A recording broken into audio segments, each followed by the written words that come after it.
As a child, it's easy for your imagination to run wild when your world is full of color.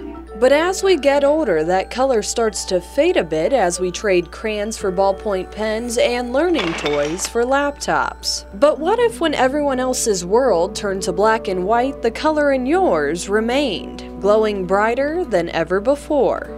For one man, seeing color that is absent to the average eye is just an extraordinary part of his otherwise ordinary life. Chris Edwards has what doctors call synesthesia. Specifically, I guess the type of synesthesia that I have is where I see letters, numbers, and days of the week in color.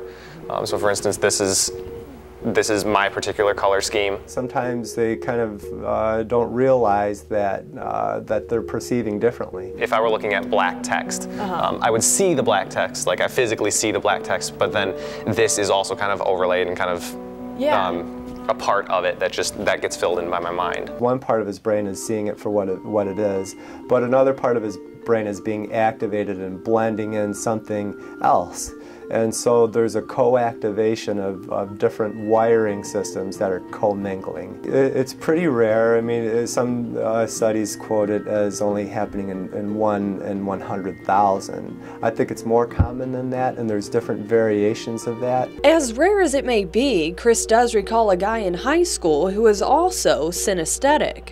His was interesting because he saw letters, numbers, and days of the week in color, but he also saw them with personifications. Okay. So whereas for me, Wednesday would be yellow, his Wednesday would be green and spunky. There are different variations of synesthesia. In some cases, different senses are co-activated.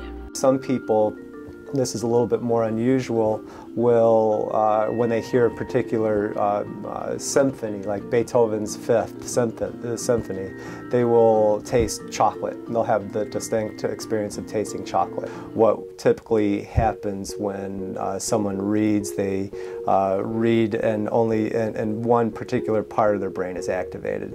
Yeah, synesthesia, they're juggling a few different balls at the same time. While it may sound distracting, for Chris it has actually been quite helpful. For me, like it helps with memorizing things from time to time. Like I can remember someone's name based on the color. So if I introduce myself to someone and they introduce themselves to me, but I don't entirely remember their name right off the bat, sometimes I can piece it back together with the color. And it also has other benefits. Basically just using some of the letter sequences and whatnot, I can come up with clues and passwords that make sense to me and can really only be deciphered by me. It's not a disorder, it's just a condition, and it's typically inherited. Get your brain ready. It's registered in usually in childhood and extends through the lifespan at that point. Dr. Callahan says synesthesia is typically more common in women, but he says everyone is somewhat synesthetic. For instance, has a certain smell ever triggered a memory or a specific emotion? Dr. Callahan says that commingling of the senses is a moderate form of synesthesia. It is usually just a unique way of perceiving the world. The most interesting part about it is that particular number system was, as numbers got higher, the smaller numbers would just kind of stack on top of each other. So I literally had numbers that were fighting for space in terms of color. So there was one that I had written down on paper, and I just sat there in class one day staring at it because it was like a light show to me.